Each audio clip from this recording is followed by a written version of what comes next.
Hi കൂട്ടുകാരെ, നമുക്കിന്നൊരു ശാസ്ത്ര ഉപകരണങ്ങളെക്കുറിച്ച് ഒരു ചെറിയൊരു വീഡിയോ ഞാൻ ചെയ്യാൻ പോവുകയാണ്. എല്ലാവരും കാണുക, സബ്സ്ക്രൈബ് ചെയ്യുക, ലൈക്ക് അടിക്കുക, കമൻറ്റ് പറയുക. ഓക്കെ. ജലീയ ലായനികളിലെ ഹൈഡ്രജൻ്റെ ഗാഢത അടിസ്ഥാനമാക്കി പ്രവർത്തിക്കുന്ന ഈ ഉപകരണത്തിൽ 0 മുതൽ 14 വരെ വിലകളാണുള്ളത്.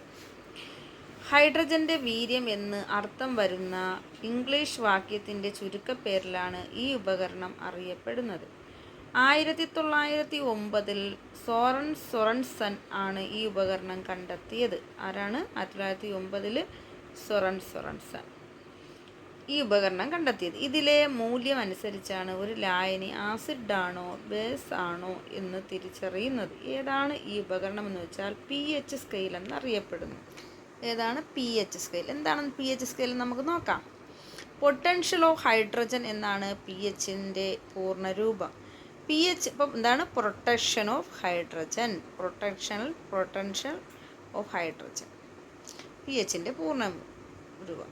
pH മൂല്യം 7 മുകളിൽ വരുന്ന പദാർത്ഥങ്ങൾ ആൽക്കലി സ്വഭാവമുള്ളവയും 7 താഴെ വരുന്നവ ആസിഡ് സ്വഭാവമുള്ളവയുമാണ്. അപ്പം നമ്മൾ പറഞ്ഞു അല്ലേ, pH മൂല്യം 7 മുകളിൽ വന്നാൽ അതെന്താണ്? ആൽക്കലിയാണെന്നും അത് 7 താഴെ വന്നു കഴിഞ്ഞാലോ അത് ആസിഡാണെന്നും നമുക്കറിയാം. pH 7 വസ്തു നിർവീര്യമാണ്. ശുദ്ധജലത്തിൽ pH 7. അപ്പോൾ pH 7 7 മുകളിലോട്ട് പോയാൽ എന്താണ്? അത് ആൽക്കലി. 7 താഴോട്ട് വന്നാൽ അത് ആസിഡ്. എന്നാൽ 7 അത് ശുദ്ധജലമാണ്, നമ്മൾ കുടിക്കുന്ന ജലമാണ്. രക്തത്തിൻ്റെ pH മൂല്യം എത്രയാണെന്ന് ചോദിച്ചാൽ 7.35 7.35 മുതൽ 7.45 വരെ. അപ്പോൾ 7.35 മുതൽ 7.45 വരെയാണ് നമ്മുടെ രക്തത്തിൻ്റെ pH മൂല്യം. അതിനാൽ രക്തത്തിന് ആൽക്കലി സ്വഭാവമാണുള്ളത്. കാരണം 7 കൂടുതലാണ്. 7 കൂടുതൽ വന്നാൽ നമ്മൾ ആൽക്കലിയാണെന്ന് പറഞ്ഞു. കണ്ണുനീരിൻ്റെ pH 7.4 4.8 മുതൽ 7.4 വരെയാണ് മൂത്രത്തിൻ്റെ pH മൂല്യം. അപ്പോൾ ഇവകളെല്ലാം എന്താണ്? ആൽക്കലികളാണ്. അപ്പം കണ്ണുനീരാണെങ്കിൽ 7.4 അത് ആൽക്കലിയാണ്. 4.8 മുതൽ 7.4 വരെയാണെങ്കിൽ അത് മൂത്രത്തിൻ്റെ pH മൂല്യം. അപ്പം താപനിലയുടെ യൂണിറ്റ് ഏതാണെന്ന് ചോദിച്ചാൽ SI യൂണിറ്റാണ്. അത് കെൽവിനാണ്. കെൽവിൻ K എന്ന് പറയും. വാതകങ്ങളുടെ താപീയ വികാസത്തെ അടിസ്ഥാനമാക്കി ഈ സ്കെയിലിൽ ആണ് കെൽവിൻ സ്കെയിലാണ് ഉപയോഗിക്കുന്നത്. നെഗറ്റീവ് താപനില രേഖപ്പെടുത്താത്ത ഈ സ്കെയിൽ ആവിഷ്കരിച്ചത് ലോർഡ് കെൽവിനാണ്. അപ്പം എന്താണ് ഈ സ്കെയിൽ അത് കെൽവിൻ സ്കെയിൽ ഉപയോഗിച്ചത് ലോർഡ് കെൽവിൻ. അതുകൊണ്ടാണ് കെൽവിൻ എന്ന പേര് വന്നത്. ഒരു പദാർത്ഥത്തിൻ്റെ എല്ലാ തന്മാത്രകളുടെയും ചലനം മുഴുവനായി നിലയ്ക്കുന്ന ഊഷ്മാവ് ആണ് കേവല പൂജ്യം. ഇത് സെൽഷ്യസ് സ്കെയിലിൽ -273 273.15 ഡിഗ്രി സെൽഷ്യസ് 15 ഡിഗ്രി സെൽഷ്യസും കെൽവിൻ സ്കെയിലിൽ 0 കെൽവിനുമാണ് കാണിക്കുന്നത്. അപ്പോൾ ഇത് പ്രത്യേകം ഓർക്കണം, പല എക്സാമിനും വന്നിട്ടുള്ളതാണ്.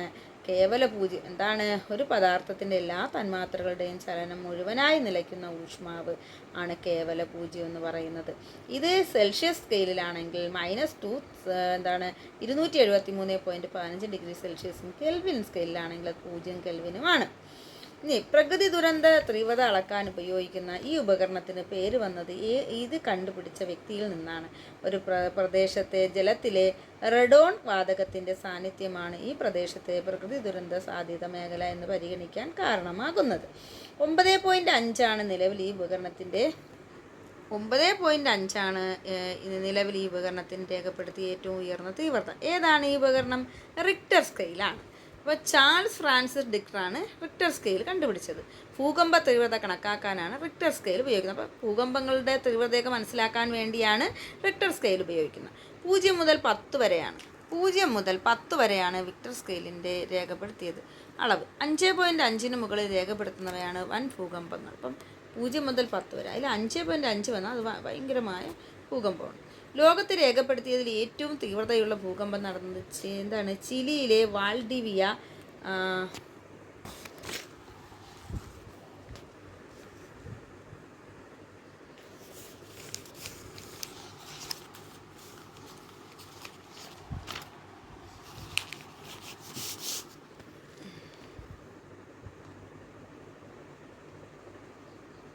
രേഖയാണ് സിസ്മോഗ്രാം. ഭൂകമ്പങ്ങളെക്കുറിച്ചുള്ള പഠനമാണ് സിസ്മോളജി. ഭൂകമ്പങ്ങൾക്ക് കാരണമാകുന്ന ചലനാത്മക കേന്ദ്രമാണ് സിസ്മിക് ഫോക്കസ്. സിസ്മിക് ഫോക്കസിന് നേരെ മുകളിൽ ഭൂമിയുടെ ഉപരിതലത്തിലുള്ള ബിന്ദുവാണ് എപ്പിസെൻറ്റർ. എന്താണ്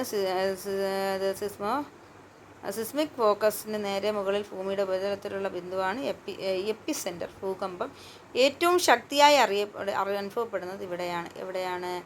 സിസ്മിക് ഫോക്കസിന് നേരെ മുകളിൽ ഭൂമിയുടെ ഉപരിതലത്തിലുള്ള ബിന്ദുവാണ് എപ്പി സെൻറ്റർ. ഈ എപ്പി സെൻറ്ററിലാണ് ഭൂകമ്പം ഏറ്റവും ശക്തിയായി അനുഭവപ്പെടുന്നത്. വൻതോതിൽ ഭൂകമ്പങ്ങൾ നടക്കുന്ന മേഖലയാണ് അസ്ഥിരത ഭൂപ്രദേശങ്ങൾ. തുടർ ഭൂകമ്പങ്ങളുടെ നാട് എന്നറിയപ്പെടുന്ന രാജ്യമാണ് ഹെയ്ത്തി. അപ്പം തുടർ ഭൂകമ്പങ്ങളുടെ നാടാണ് ഹെയ്ത്തി. ഭൂകമ്പത്തെ തുടർന്ന് പ്രാഥമിക തൃതീയ പ്രതല തരംഗങ്ങൾ ചലന കേന്ദ്രങ്ങളിൽ നിന്ന് പുറപ്പെടുന്ന ഏറ്റവും വേഗമേറിയതും സിസ്മോഗ്രാഫിൽ ആദ്യം രേഖപ്പെടുത്തുന്നതുമായ തരംഗങ്ങളാണ് പ്രാഥമിക തരംഗങ്ങൾ. ഏറ്റവും വേഗം കുറഞ്ഞതും ഏറ്റവും നാശനഷ്ടം ഉണ്ടാക്കുന്നതുമാണ് തരംഗങ്ങളാണ് പ്രതല തരംഗങ്ങൾ. ഇനി അടുത്തത്, ശാസ്ത്ര പരിശോധനകളിലും വ്യവസായത്തിലും വ്യാപകമായി ഉപയോഗിക്കുന്ന ഈ ഉപകരണത്തിൻ്റെ മാതൃക ആദ്യം വികസിപ്പിച്ചത് 1864 അന്റോണിയൻ പ്രാൻഡിൽറ്റ് എന്ന ജർമ്മൻ ശാസ്ത്രജ്ഞനാണ്. അപകേന്ദ്ര ബലം ഉപയോഗിച്ച് പ്രവർത്തിക്കുന്ന ഈ ഉപകരണം ഒരു മിശ്രിതത്തിൻ്റെ ഘടകങ്ങളെ വേർതിരിക്കാൻ ഉപയോഗിക്കുന്നു. രാസപരീക്ഷണങ്ങളിൽ അവക്ഷിപ്തം വേഗത്തിൽ വേർതിരിക്കാൻ ഉപയോഗിക്കുന്ന ഇതിൽ കണികകളുടെ ഭാരവ്യത്യാസമാണ് പരിഗണിക്കുന്നത്. ഏതാണ് ഈ ഉപകരണം? സെൻട്രിഫ്യൂജ്. ക്ലിനിക്കൽ ലാബുകളിൽ രക്തസാമ്പിളുകളിൽ നിന്ന് രക്തകോശം വേർതിരിക്കാൻ ഉപയോഗിക്കുന്ന ഉപകരണമാണ് സെൻട്രിഫ്യൂജ്. ക്ലിനിക്കൽ ലാബുകളിൽ രക്തസാമ്പിളുകളിൽ നിന്ന് രക്തകോശം വേർതിരിക്കാൻ ഉപയോഗിക്കുന്ന ഉപകരണമാണ് സെൻട്രിഫ്യൂജ്. ഒരു ദ്രാവക മിശ്രിതത്തിൻ്റെ ആലയങ്ങളായ ഘടകകണികളെ അവയുടെ ഭാരവ്യത്യാസത്തിൻ്റെ അടിസ്ഥാനത്തിൽ വേർതിരിക്കുന്ന പ്രക്രിയയാണ് സെൻട്രിഫ്യൂഗേഷൻ. ദ്രാവക ഉപകരണത്തിൽ വെച്ച് ഒരു കേന്ദ്രം ആധാരമാക്കി കറക്കുന്നു. അപ്പോൾ ഭാരം കൂടിയ കണികകൾ കേന്ദ്രത്തിൽ നിന്ന് അകന്ന് ഭാരം കുറഞ്ഞ കേന്ദ്രത്തിനടുത്തുമായി വേർതിരിക്കുന്നു. ഒരേ ലായകത്തിൽ അലിഞ്ഞു ചേർന്ന ഒന്നിലധികം ലീനങ്ങളെ വേർതിരിക്കാൻ ഉപയോഗിക്കുന്ന മാർഗമാണ് ക്രോമറ്റോഗ്രാഫി.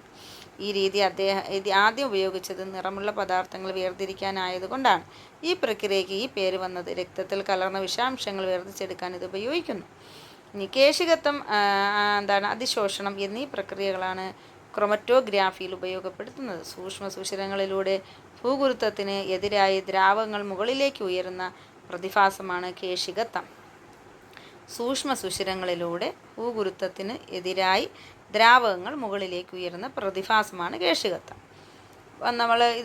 നമുക്ക് ഉദാഹരണം പറയാം. നമ്മൾ വിളക്ക് കത്തിച്ച് വയ്ക്കുന്നത് കേശികത്തിന് ഉദാഹരണമാണ്. പണ്ട് മണ്ണെണ്ണ വിളക്ക് കത്തിച്ച് അത് ആ തുണിയിൽ മണ്ണെണ്ണ ഇങ്ങനെ അതിൻ്റെ അംശം കൊണ്ടാണ് വിളക്ക് കത്തുന്നത്, അല്ലേ? അപ്പോൾ അത് കേശികത്തിന് ഉദാഹരണമാണ്.